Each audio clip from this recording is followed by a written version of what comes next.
They say a mother's love is the purest thing on earth. But in Africa, the love often comes with a hidden bill. A bill paid for in the currency of our marriage. As an only son, I have felt the weight of the tribal gatekeeper. I have felt the pressure to choose between the woman who gave me life and the woman I want to build a life with. Today, on this podcast, we are going to talk about things most men are afraid to talk about. We are talking about why African mothers are quietly sabotaging our homes. The conversations were too polite before, and how to cut the umbilical without losing the connection was something that was always in my mind. So, this is a solo session on the most difficult black tax on earth, the emotional debt between choosing your parent and choosing the partner you want to build your life with. This is becoming better together.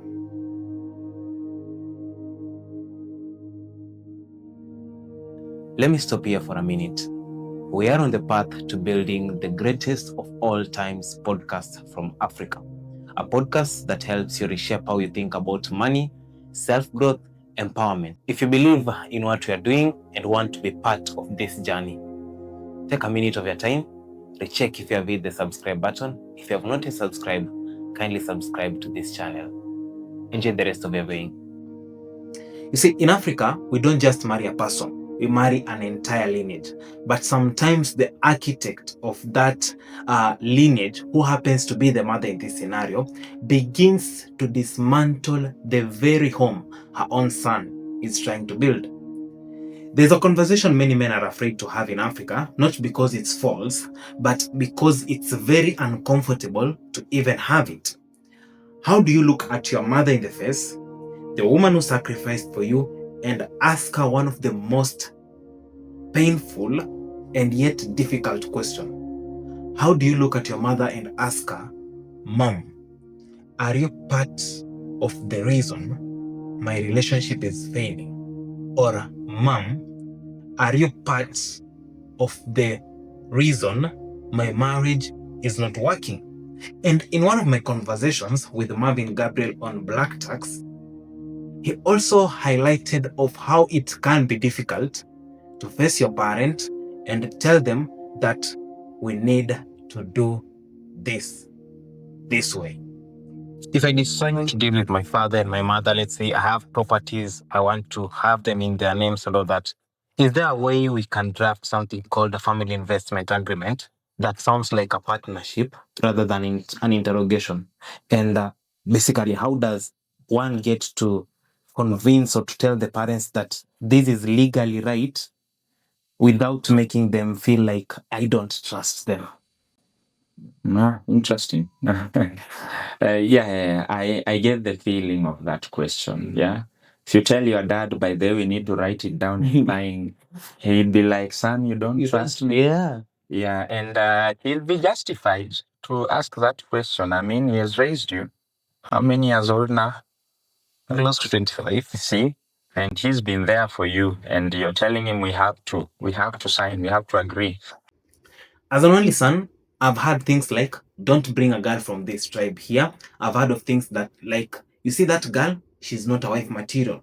But for this long time I've had, for nearly 2 decades on this earth that I've had these phrases, I didn't dare question them. But you see, the older I grow, the more I start to ask myself, are we choosing partners for ourselves, or are we inheriting the expectation of our parents? Personally, I grew up in a home where respect for our parent wasn't optional, it was absolute. So when my mother speaks, I listened, not because I was forced to listen, but because I trusted my mother with everything, and I trust her with everything.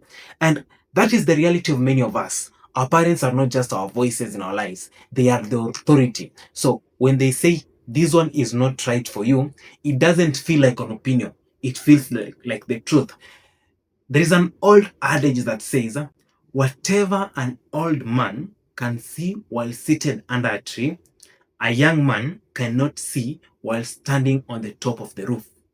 And sometimes the use of this adage is what makes us tend to follow each and everything our parents says because they have the experience of life. They have lived more than us. So we can't literally question the decisions they make or the reason why they say some things. But here is where things start to shift. As you grow older, you start to see relationships differently. You start to interact with people from different walks of lives. And these things literally open your mind. So you begin to understand compatibility, you begin to understand values, and you begin to understand emotional connection. And the reality is this: sometimes the person who aligns with you might not be the person who will align with your family. And this is the reason, or this is where the whole conflict begins. The person aligns with you, but the person does not align with your family. So the conflict arises not between you and your partner, but between you and your choice and your upbringing. So you are here, your choice is here, your upbringing is here. Let's make something very clear. This is not an attack on our African mothers. Our mothers carried families. Our mothers have endured hardships. Our mothers have made sacrifices many of us will never fully understand. So this is not a conversation about blame. It's about understanding, because sometimes whatever protected the generation of my mother, whatever protected the generation of my father, can unintentionally limit my generation. Many of our mothers were raised in environments whereby tribe determined the identity, marriage was survival, stability mattered more than compatibility.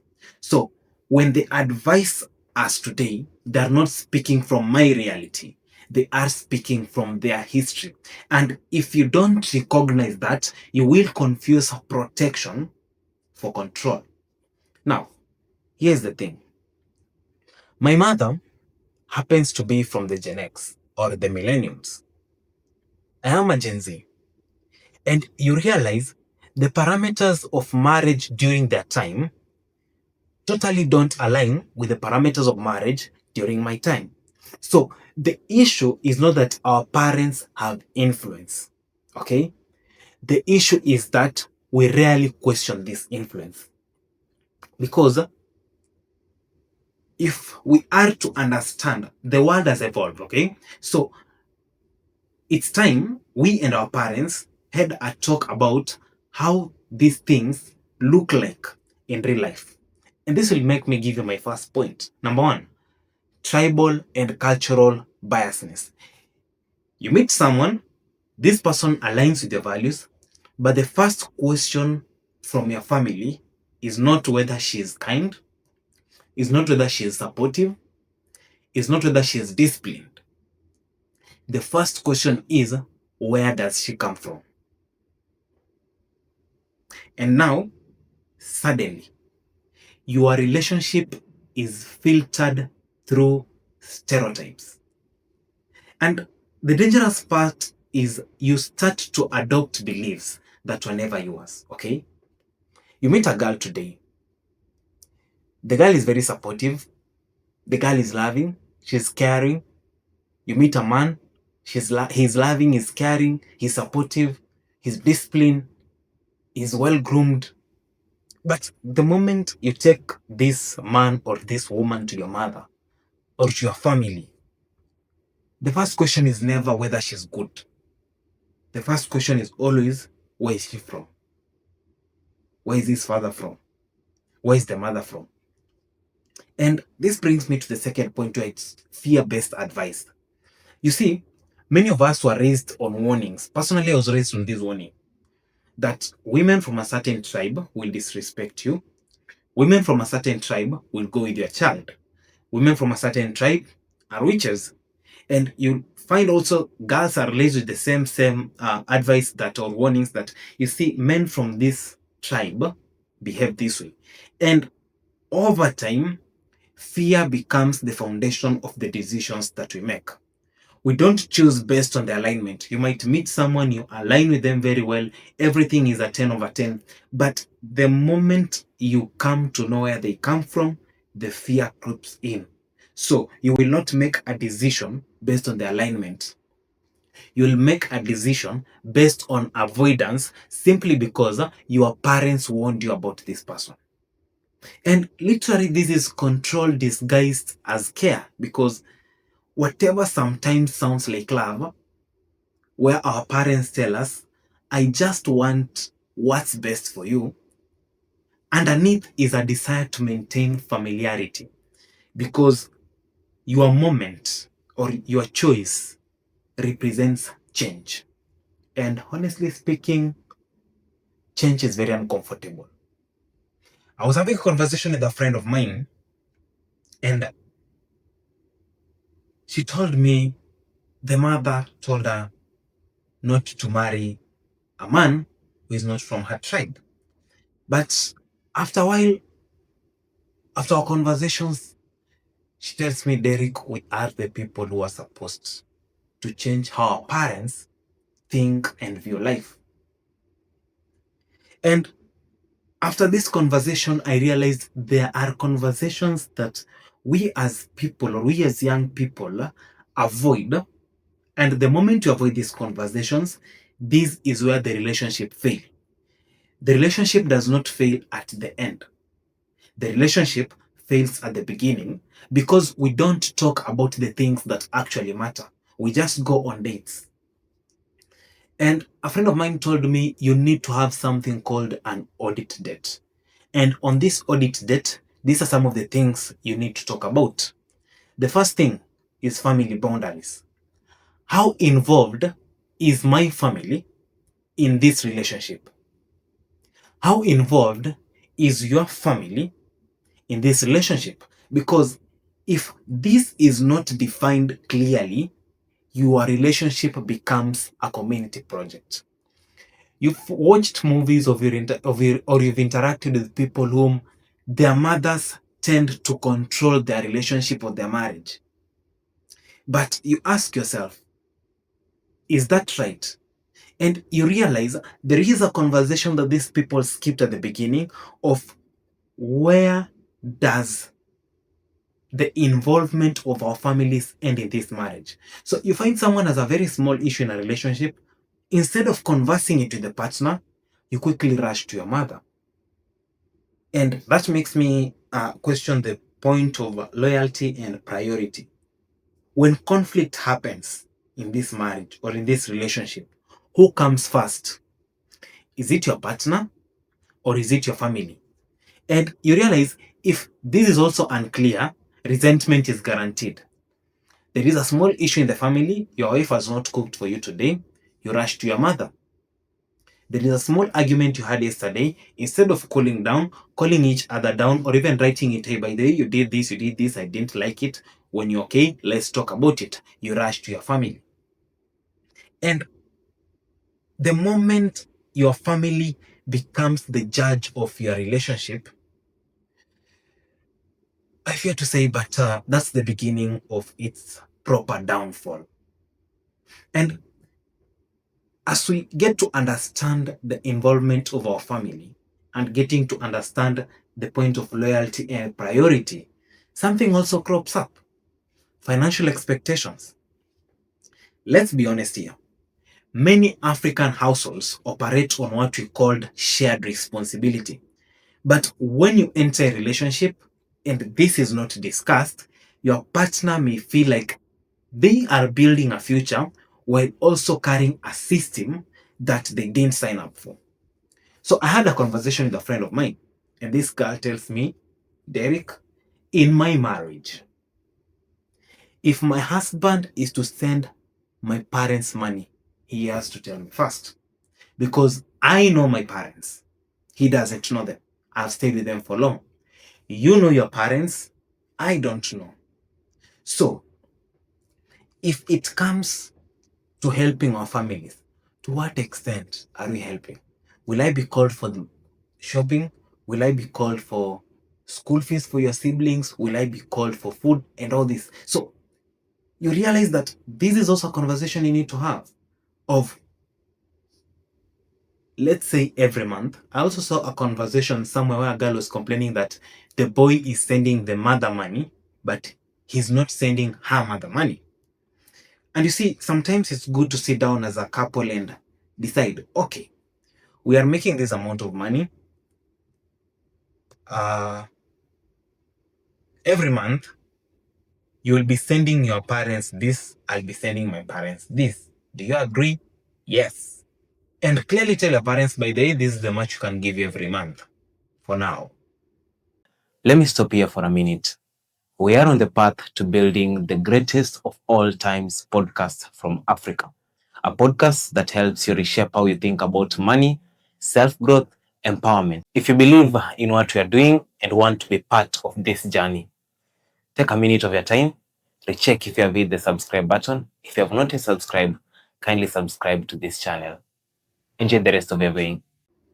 Marvin Gabriel tells me that our parents don't expect much from us.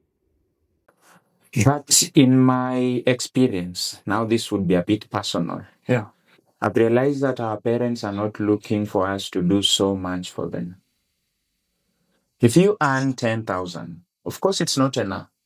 Especially you've stayed in Nairobi for a while, you know how 10,000 feels. Yeah. Yeah, it cannot even pay a decent rent. And I realized that your parent is just looking for that sense of responsibility. I realized that the parent really values that 500 shillings that you send them so much more than the day you'll make your first million and send them. The fourth thing is about identity and values. My friend opened my eyes to something.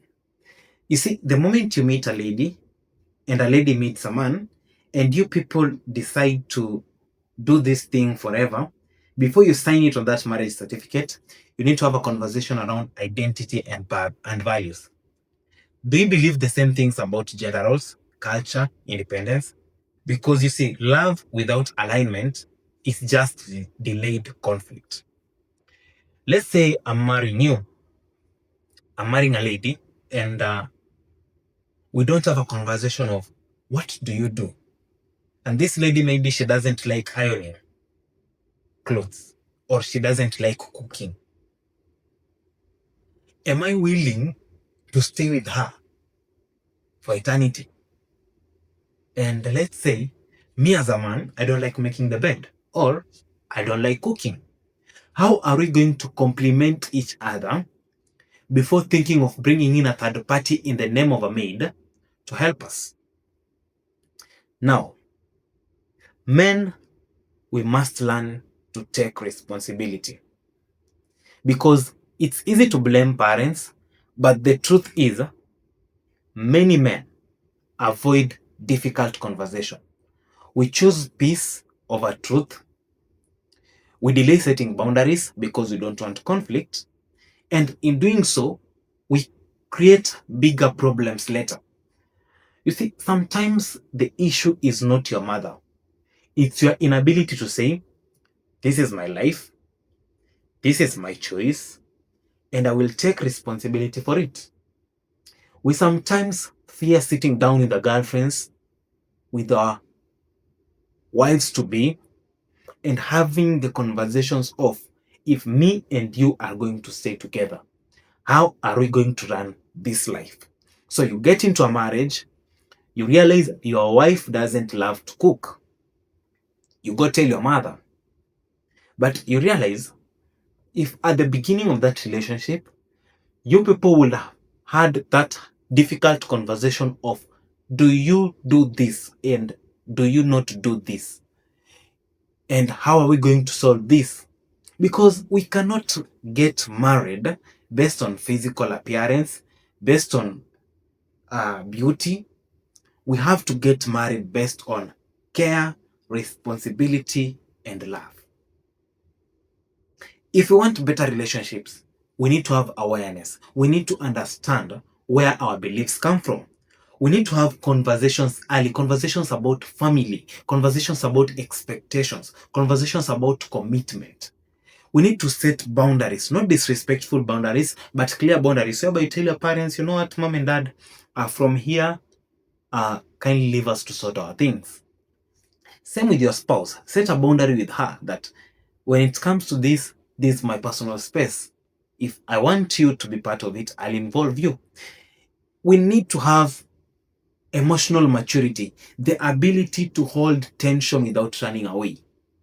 I've interacted with the married couples, and a lady was telling me, Derek, there comes a point in your marriage whereby the tension is so high, you feel like a divorce is coming, or you feel like you're going your separate ways, but the ability for you to just hold on until the tension calms down and you people are able to talk things through is what really matters.